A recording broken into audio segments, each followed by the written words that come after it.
Because, when I make these videos,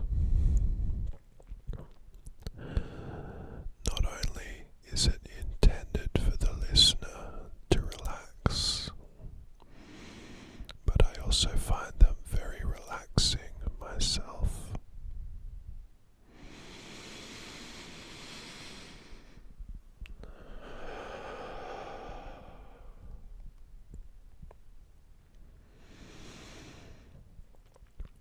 Over the last year or so, I've been working a lot. I've been doing about 6 days a week.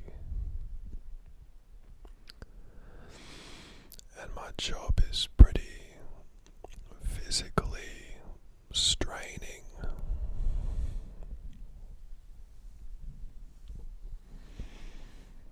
So it's very important that I get to sleep right on time every evening.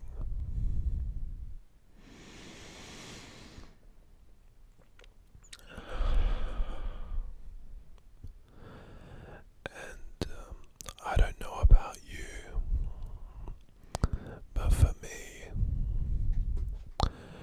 when I work a lot, it starts to get a little difficult to keep track of everything that's going on in my life. Find the time to devote to the people around me and the little things around the house that fall apart when you don't take care of them. So, with a lot on your plate, it's always very important, I find, to take some time to clear everything out of your mind.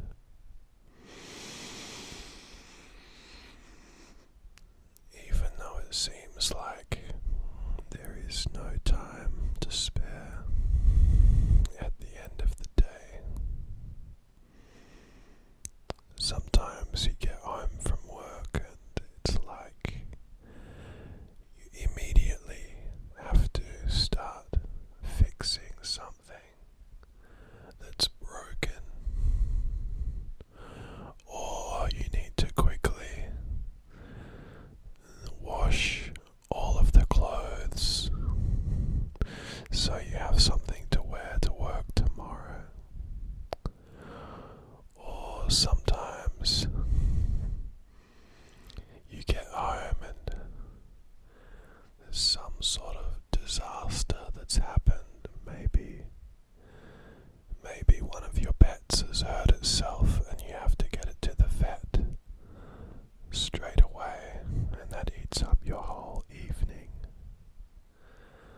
Not to mention all the money that you've saved over the last few weeks, Almost a year ago, I had a very stressful event happen in this house. At about 3 o'clock in the morning, I woke up to what I thought was a thunderstorm. So much rain, so much water washing. I thought it was hitting the roof. And then a seed of doubt crept into my head. Hang on a second, is that rain? I thought to myself. So I stepped out of bed, and as I put my foot on the floor was wet. It turned out that it wasn't rain at all. It was a burst water pipe in my bathroom, upstairs bathroom. And so the entire downstairs all of the ceilings had filled up with water. There was water falling out the light fittings. It was a disaster. I was run off my feet trying to solve what was happening. And not only was the water gushing, but in fact there was no valve to turn it off, because I live in a group and somebody had disconnected the isolation valve from my house. So the only way to turn off the water was to turn off the entire group. So, of course, then I called an emergency plumber in the middle of the night. And they're really expensive. But we had no choice, so the plumber came, he fixed the pipe, he put a new pipe on, and wrote a report.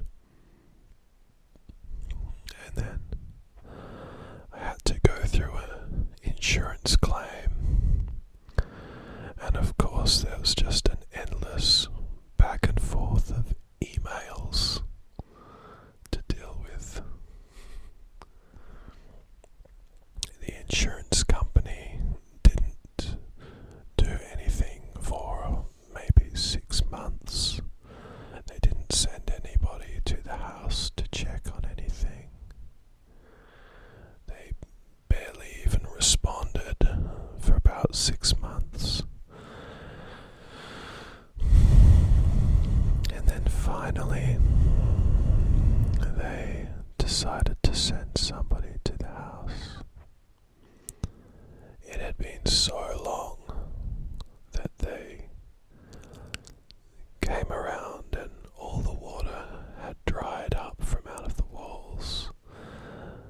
But then it was unclear to them how much of the damage was because of the water leak and how much of the damage was existing damage.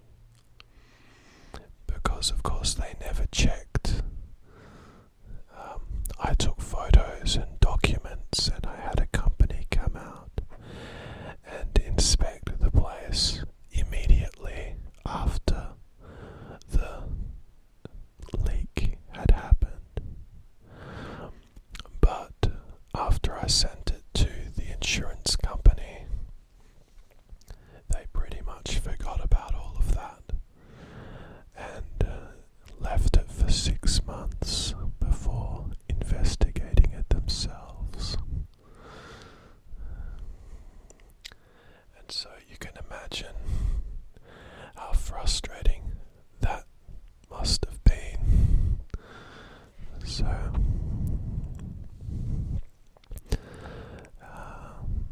just recently the insurance company has almost finished the repairs to the house. I had a couple of ceilings replaced and some painting was done.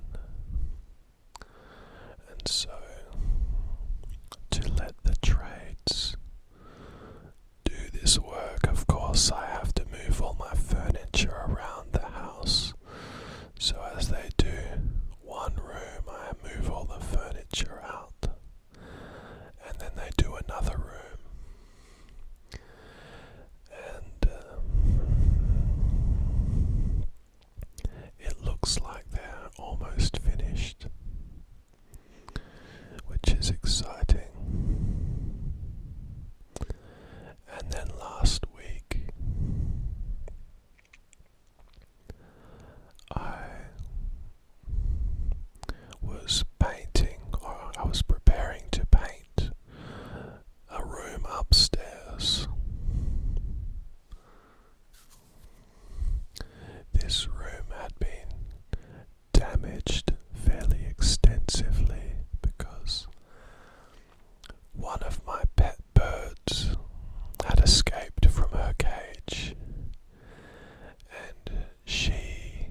insulation inside the ceiling, and some of the insulation fell out of the ceiling hole and it got all over me. I got insulation all over me. And this is a fairly old house. It was built in the 70s. And one thing about houses that were built in the 70s is they didn't know at the time that asbestos is extremely dangerous. And so I thought maybe the insulation that got all over me, maybe that was asbestos insulation. And if so, I was in a lot of danger. So I got extremely spooked. At first I just didn't move. And then I told my partner about it. She got very scared as well. So I slowly walked into the bathroom, into the shower, turned on the tap, and stood under the water in my clothes. Because when you spray asbestos with water, it stops the fibers from floating out into the air. And I didn't want to breathe in these fibers. One fiber of asbestos insulation can kill you in a slow, painful, agonizing death over the next 20 years or so. So I was extremely frightened. And it had leaked out through the room and out into the hallway. So we called an expert. And the first thing he said to us was, in this state, they don't find asbestos insulation. So, luckily for us, we can relax because he said it's very, very unlikely that the insulation that fell all over me was made of asbestos. So he came around and he took a sample, and he's going to take that sample of insulation to the laboratory and test it for asbestos. He said it's unnecessary to test it because he's never found asbestos insulation in this state before. However, for our peace of mind, if we want, he said he would test it. I said, yes please, for my peace of mind, I'll pay the money and have it tested.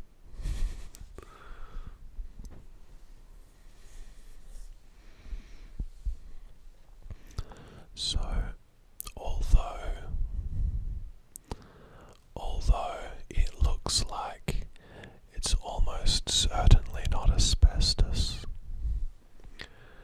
we agreed that until we get the results back from the laboratory, we won't go back into that room. And so I've had a week off work, and so it looks like for the rest of my week off, I can't paint that room that I had planned to paint. So I will have to do that at some point when I get back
this evening I decided to make an ASMR video. When I make an ASMR video, I usually think about what kind of sounds I want to do. Is it whispering? Is it going to be soft-spoken ASMR? Is it sounds using props or fingers? Or sometimes I might write a script for the video. Other times I just wing it. Like right now, I'm just winging it.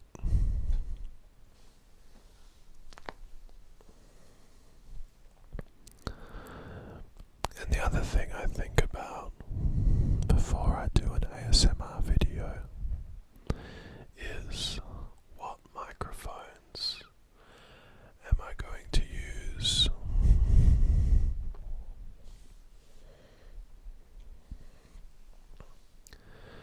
If I want to do stereo sound,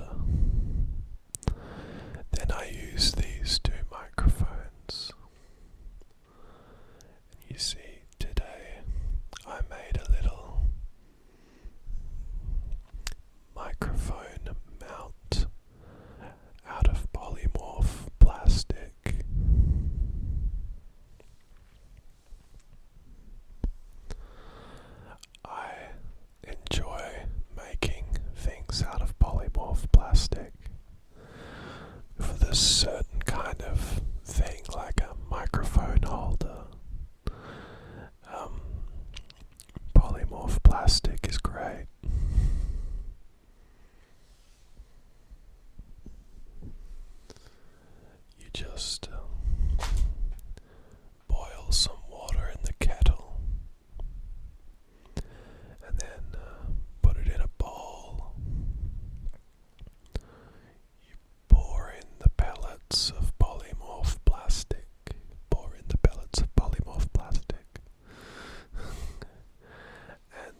as it sets, the plastic forms the thread for the screw, and then you can wind it off, and then it screws in and screws out.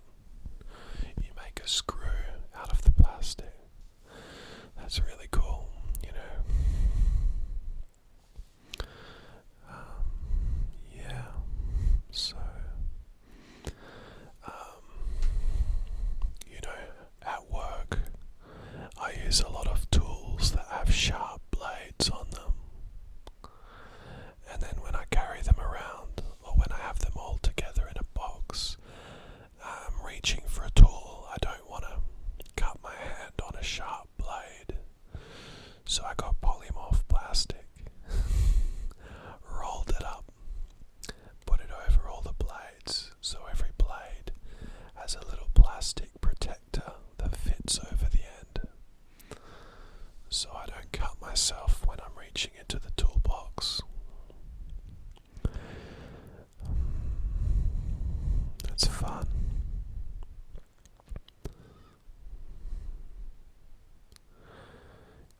You know, everything you do around the house or at work, there's always a way of making it more convenient and organized. And whenever you create a solution to a problem like that, from day to day, as you see your little invention that you used to fix a little problem you have around your house or at work, as you see that invention, it reminds you that you can get through the problems that come up at you. So, for example,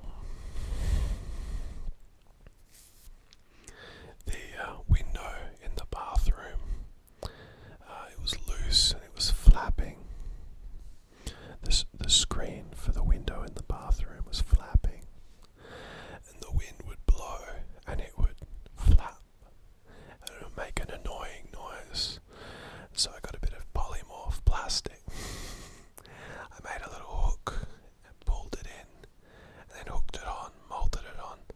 Now it hooks it together so it doesn't make that noise. Every time I see it, it just reminds me that I can tie up the loose ends around the place.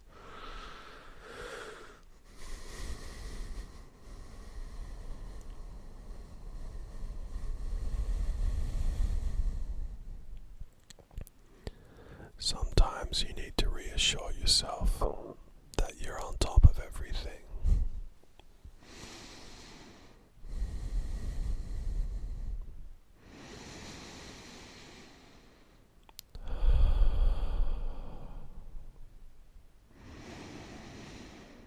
One thing I did get a chance to do before I dropped insulation all over myself is that I put the first coat of paint on the window after I fixed the damage that had been done to it by my pet parrot, Murray. So, she had chewed almost all the wood off the window frame, and so I had to get plaster and rebuild the wood that had been chewed off, and then I put the first coat of paint on it. And I haven't been back in that room, so I didn't see how it ended up drying.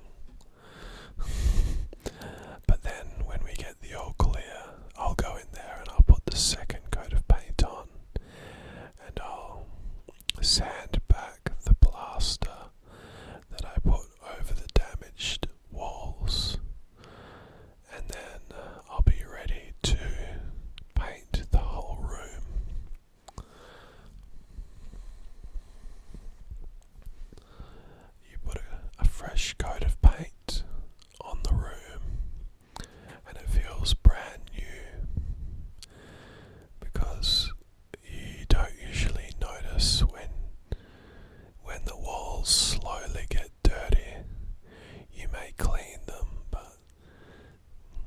as you clean them, they never become fully clean again.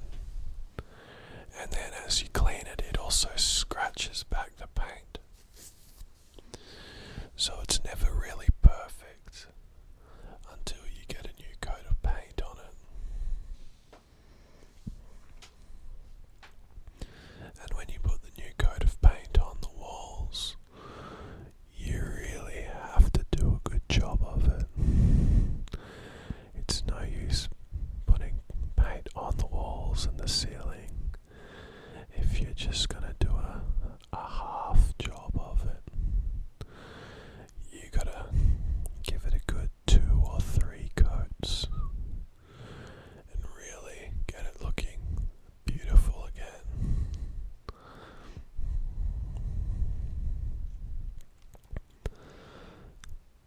You don't notice the problems until you start looking at them, and then once you see them, they're gonna be there every time you look.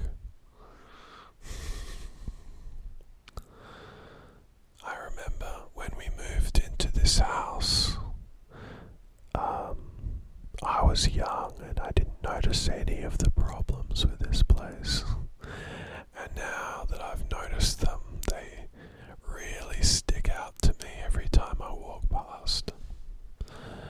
But room by room, we're fixing it all up, and it's going to look really good. This room that I'm in right now, I would really like to get a new coat of paint on it and build some shelves and get everything really well organized. You know, you can set up a room just the way you need it. It's like a mental problem that you've got to solve.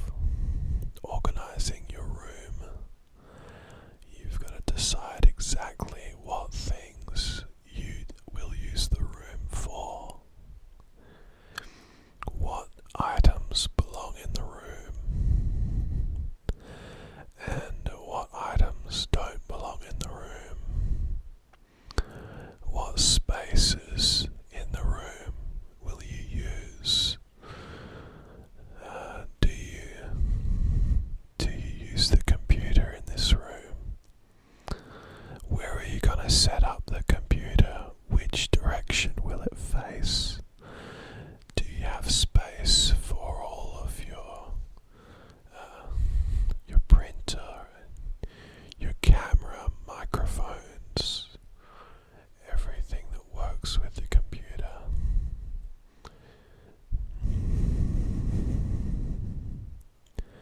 You know, that sort of thing. And when that's all organized, you've got your space working for you really well. And you know exactly what you're doing when you come into the room.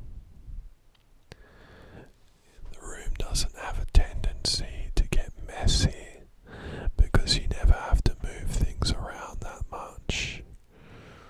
There's no furniture in there that doesn't need to be.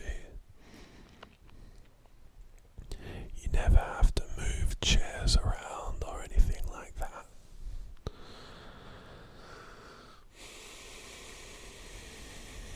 You can easily declutter your desk because everything has a place. Getting all of that stuff organized, I've never really been able to achieve that before because I'm always bringing more things into the room that perhaps don't belong, but there's nowhere else to put them. I have an awful lot of tools and components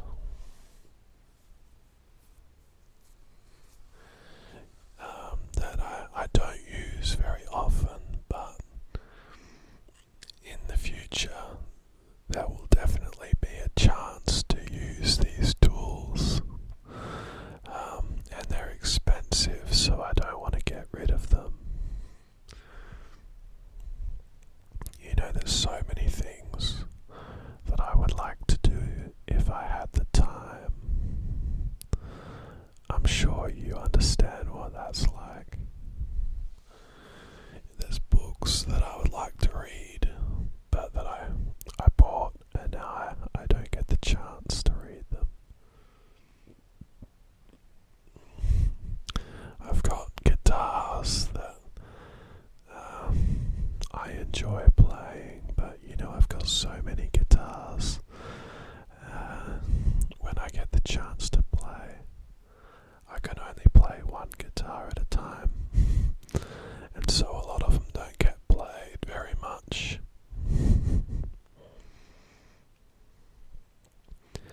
And then, you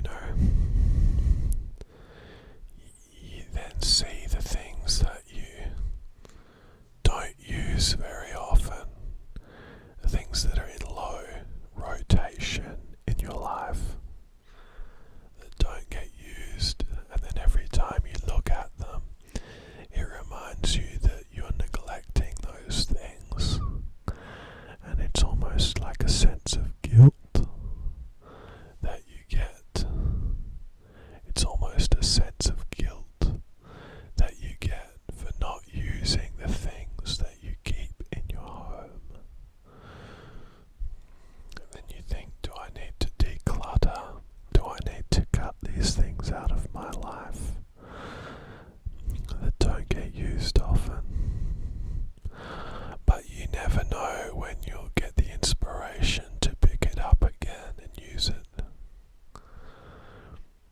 I enjoy woodworking, but you have to organize your space in order to get the project started. You need to take care of all of your tools, and you need the right tools. And it can be quite demanding just getting the resources together to start a woodworking project. You have to organize your space. You need to get the materials. You need to make sure you have the right tools. And it makes a lot of mess. There's a lot of sawdust, a lot of noise. You can only do it at certain times of the day, after work, but not so late at night that it keeps everybody awake. It's really hard to find the time and the energy to do these things. But I do enjoy it when I get the chance.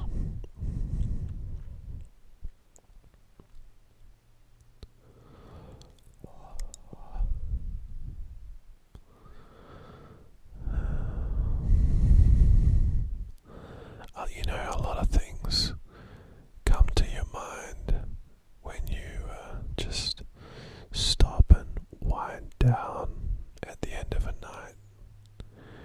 You can just sit there and let all of the thoughts come out to the surface. You don't have to push it. You don't have to search your mind to think of anything. It all just flows out.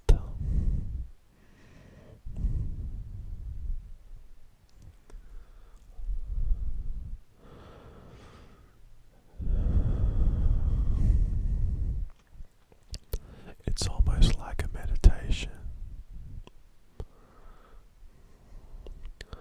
But then, inevitably, you reach the point where all of those things that you've been keeping on your mind, you've already gone over them, and now you're left with nothing. Your mind is empty. All of the thoughts have come out. You processed all of the ideas, all of the problems you have right now. Everything in your mind is resolved. Sure, there's things you still have to do. You still have problems that you need to solve. But for the most part, at the end of the night, it's good to get all of the thoughts out. Let them all come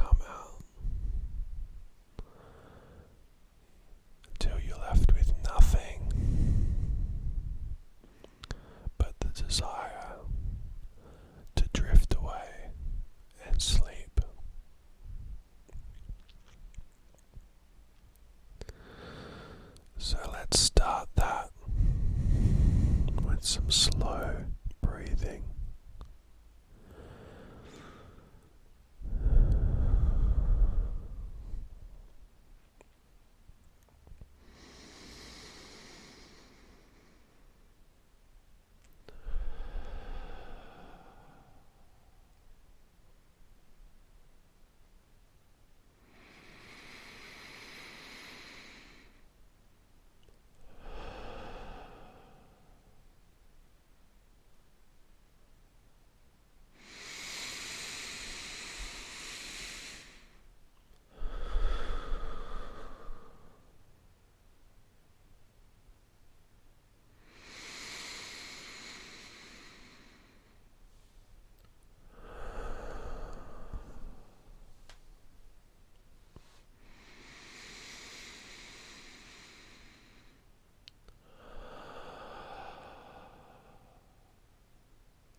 As you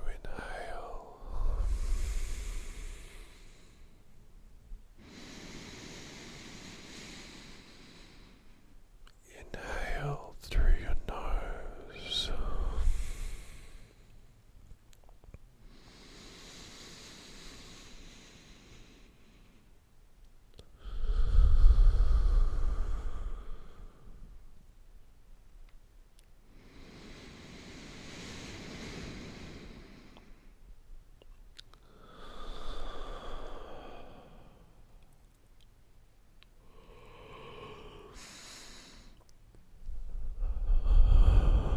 And as you inhale through your nose,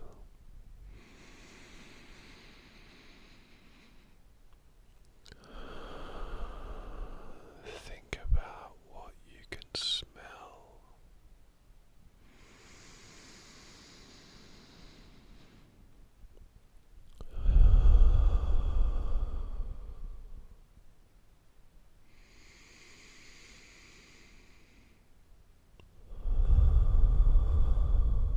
Let's hope it's something good.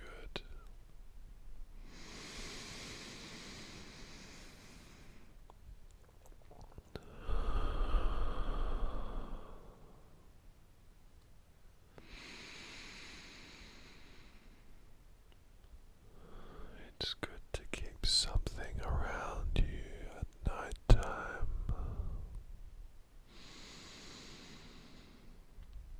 that smells good.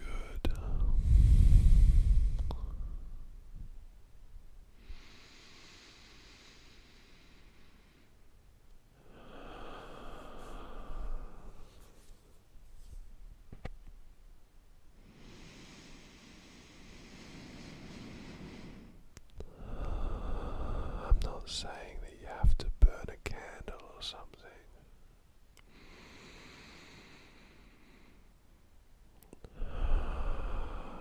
But just think about like some peppermint tea or something.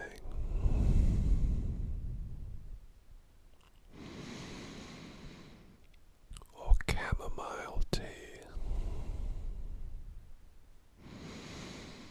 Sometimes at night time, I like to have a chamomile tea.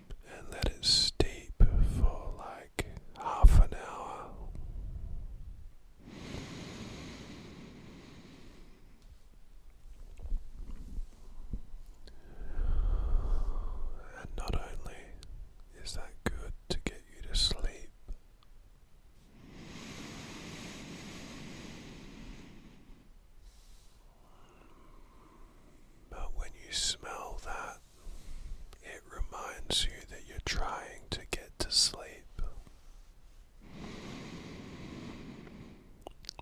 Valerian root, chamomile, hops, maybe passion flower.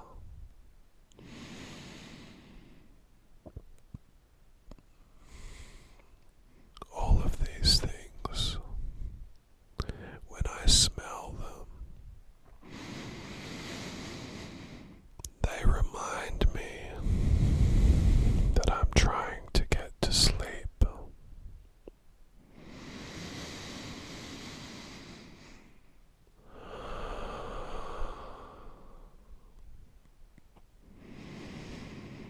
Mullein, valerian root, passion flower, hops,